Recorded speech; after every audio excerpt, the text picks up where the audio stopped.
A truck was driving along a deserted highway, like a huge ship, illuminating the road with its headlight. Pleasant music was playing in the cabin. The driver was in high spirits and humming the melody to himself. The long, tiring, but profitable trip was coming to an end.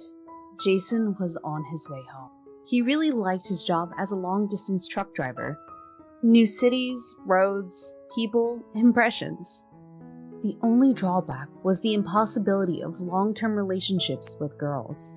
Few wanted to link their lives with a man who was always away from home. This, of course, saddened the guy a little because he was already 27 years old, and of course, he wanted to start a family and have children. Well, not a big deal, Jason thought. I'll work for another 5 years, save up some money, and then open my own auto repair shop. And then a family will appear. Everything has its time. In the morning, Jason stopped to refuel and have a snack. He was just a short drive home, but he needed to rest. He went into a small cafe and sat down at a table. A waitress approached him to take his order, and he looked at her and involuntarily admired her. She looked like a princess from an Eastern fairy tale. Coal black eyes, eyebrows raised, delicate facial features, and thick black hair braided in braids. Jason introduced himself to the girl, and her name was Magda. He made her several compliments, left generous tips, and his phone number, and decided for himself that he would do everything to win her over. Magda, however, was not impressed by Jason at all. A regular guy in a dusty t-shirt and shorts, and a long-distance truck driver to boot? Not a particularly promising prospect. In her dreams, the girl saw an entirely different man. A handsome prince dressed in the latest fashion, driving a black Jeep. And she was there with him, like she stepped off the pages of fashion magazines. He opened the door for her, and they got to have lunch at an expensive restaurant. This beggarly existence had already bored her to death. This cafe, her life from paycheck to paycheck with her mother, life seemed to pass her by, and she wouldn't see anything. Therefore, Magda reacted very coolly to Jason's flirting, but she still took the phone, just in case. However, Jason turned out to be stubborn and persistent. He courted her for a long time, and beautifully gave her flowers, read poetry, promised that he would save up money and open a business. He was devoutly in love with Magda, and longed to hear the cherished words, "Yes, I'll marry you. I love you." And Magda had been thinking for a long time, hesitating, weighing everything, and finally agreed. But she had a wild argument with her mother. "Why do you need him? I know these long-distance truck drivers. They have a family and a child in every state. But what kind of nomadic life is that? Wake up, you're such a beauty. You will definitely find a better match." However, Magda only got angry with her mother. "Mom, do you know that I'm already 25 years old? By the way, and millionaires are not queuing up for me. I'll just waste my life alone. Jason is kind, decent, he loves me." The girl tried to prove her point. "He promised to open a business in a couple of years, and I believe him. He's not a drunkard, he's not lazy. This is my choice, Mom. Accept it and respect my decision." Elena eventually agreed. Of course, she didn't really believe in these stories about the business. She had lived in this world for many years and doubted Jason's promises. And Jason was over the moon. A grin to his ears didn't come off his face for a minute. The cafe was booked, the wedding date was set, and all that was left was to buy the rings and the bride's dress. Jason was on the last trip before the wedding and asked Magda to look for rings while he was away. The bride's mood was great from the morning. She carefully dressed up, got ready, and went to a jewelry store to look at rings. Upon entering, she felt like she had entered a fairy tale. Hundreds of various rings and earrings with stones sparkling invitingly from the display cases. However, after looking at the prices, the girl gasped once again. The amounts were simply outrageous. She felt so sad. Magda looked around the store for a salesman, but instead found a handsome man who seemed to have stepped out of her dreams. He was sophisticated, refined, polished, and it was immediately apparent that he was very well off. "Excuse me, can you please help me?" the trembling girl finally spoke up. "Why not help such a beautiful young lady? I'm listening to you," the man smiled and winked at the girl. "You know, I have a wedding in a week. I would like to pick out rings, but the problem is that our budget is somewhat limited." Magda stumbled and blushed sadly. "I understand you. I'll show you the appropriate options at a discount. And would you like to have a coffee and discuss everything? We'll have a sale soon," the man suggested and smiled meaningfully. Millions of butterflies fluttered in Magda's stomach. The man's name was Mario, and he and his mother had a network of jewelry stores throughout the city. Fortunately for Magda, he accidentally ended up behind the counter in this store. The saleswoman got sick, and he had to replace her. Mario gave Magda his business card, told her to call him anytime, and gifted her with a long, intriguing look. Magda thought about Mario all night. Thoughts of possible intimacy with him burned inside her.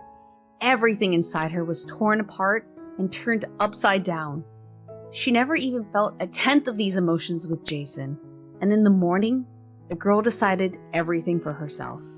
Such a chance comes once in a lifetime. Whatever happens, I'll call, she thought, and dialed the coveted number. "Hello, Mario, it's Magda.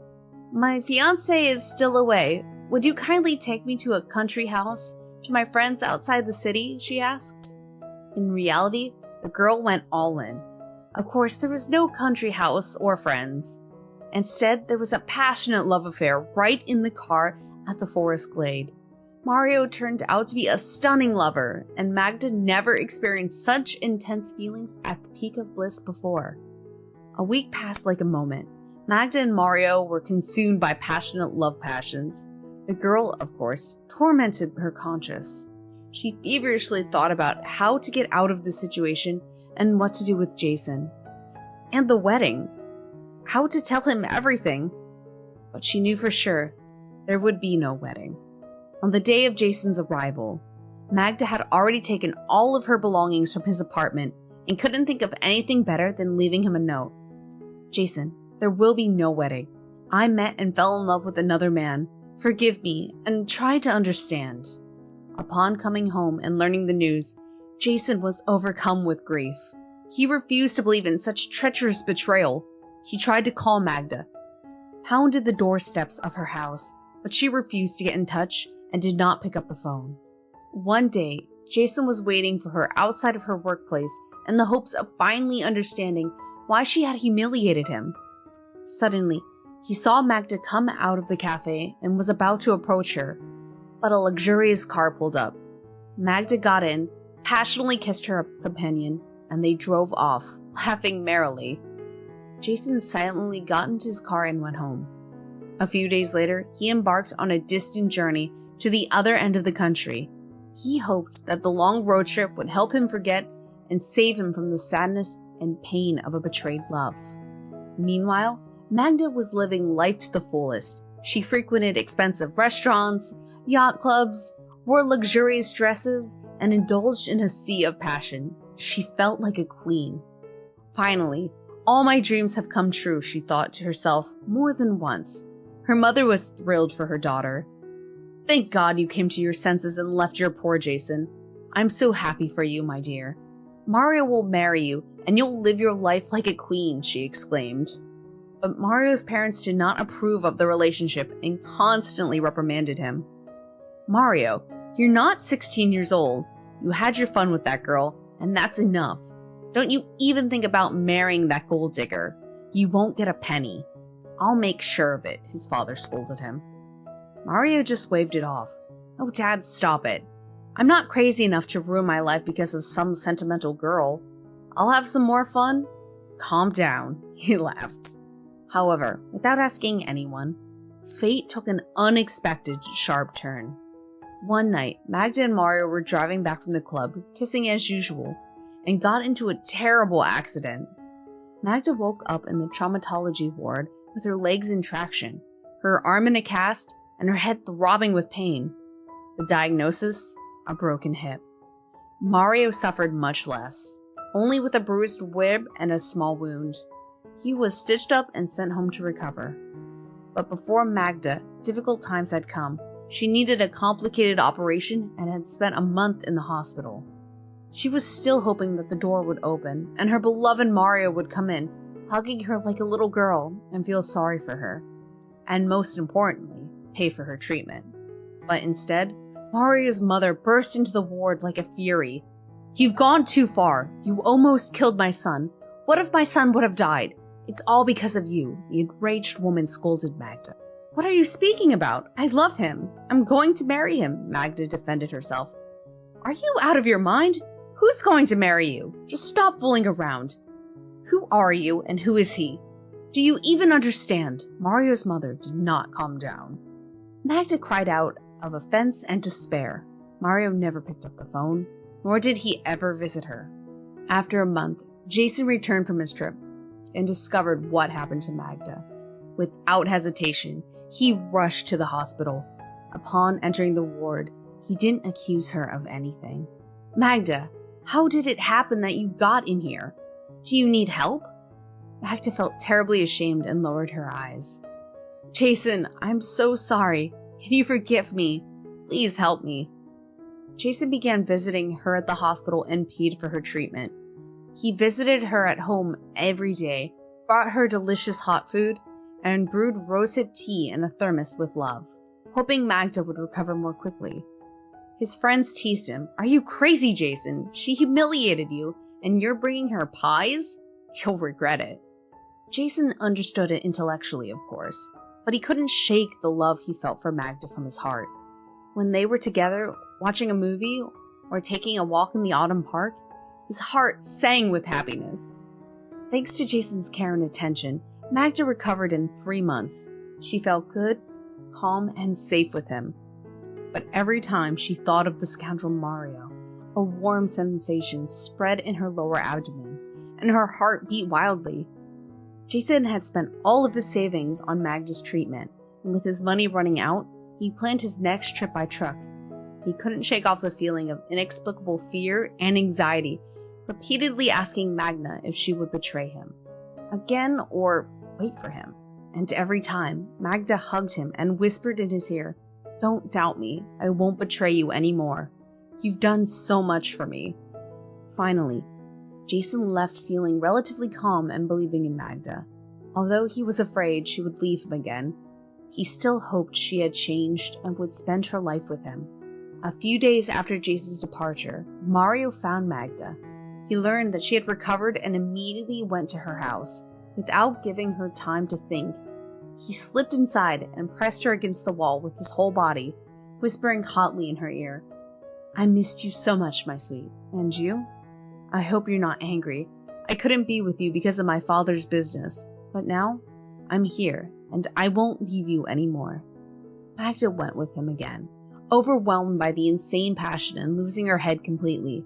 They went to an expensive hotel, where there was plenty of champagne, flowers, and intense emotions. They met again and again, but Mario didn't offer anything, didn't apologize, and Magda understood that he was using her. But as soon as he touched her, she no longer belonged to herself. Jason was returning home when his friend called him. Jason's heart unpleasantly squeezed in a bad premonition.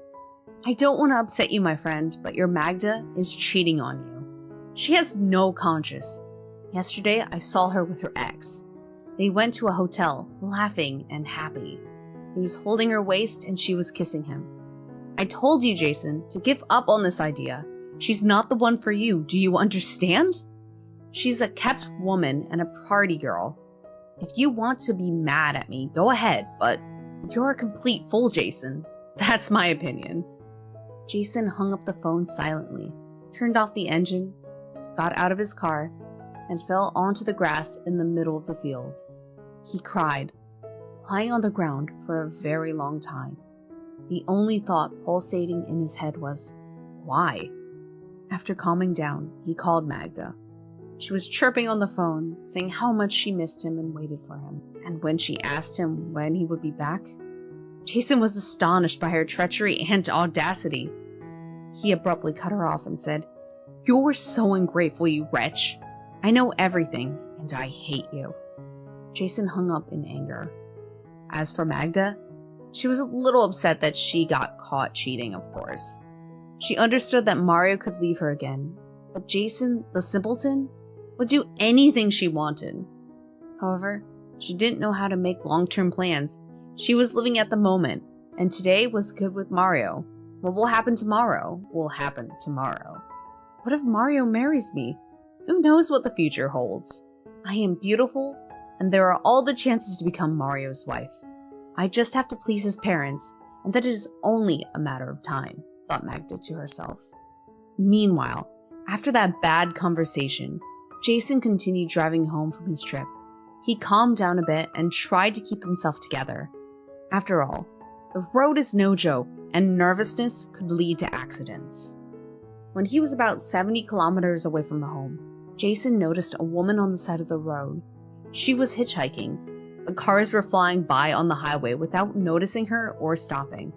It was getting dark outside. The sky was cloudy and a storm was brewing. Jason felt sorry for the woman and decided to give her a ride, even though he usually never picked up hitchhikers. They started talking. The girl's name was Frances. She was on her way home from work and lived in the suburbs with her elderly father and 7-year-old son. She missed the last bus and her phone died. As luck would have it, Frances was worried that her father would be concerned if she didn't return by evening, and he had a weak heart, so who knows what could happen. Jason looked at the woman. She wasn't a beauty. She was simple and modest, a so-called gray mouse. But her open gaze and big sensual lips made her adorable. Sorry for the question, but that about the father of your child, Jason asked. Father? No, traitor. All men are the same. He professed his love, promised to marry me, and then he found himself a richer girl. When he found out I was pregnant, he came back and begged for forgiveness, saying he'd love me and our son, but instead, he cheated left and right.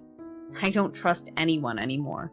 Frances burst out on emotions, and tears welled up in her eyes. A familiar story. I just found out about another betrayal recently, and this is after everything I've done for my girlfriend. Well, then let's be friends. We have something to talk about. We've both suffered, Frances said with a sad smile. Jason began to visit Frances frequently. He and her father immediately found common ground.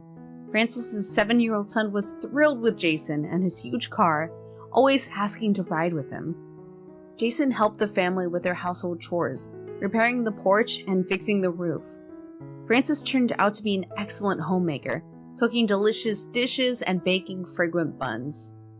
Jason felt welcome here. They awaited his arrival, sent him off, and greeted him with love. Gradually, he became close with Frances, and they started to live as one big friendly family. A year later, they had a beautiful daughter named Holly. Jason decided to sell his apartment and open an auto repair shop to be close to his family. On his way to the notary to finalize the documents, he looked into the cafe where he once met Magda. With a nostalgic ache, he ordered coffee and sat down at a table. A cleaning lady was working between the tables. She was unkempt, with obvious signs of alcohol abuse on her face. Something about her seemed familiar to Jason, and he desperately tried to remember. Looking closer, he gasped. It's Magda! Oh my god, what happened to her? Jason was amazed, remembering how attractive she used to be.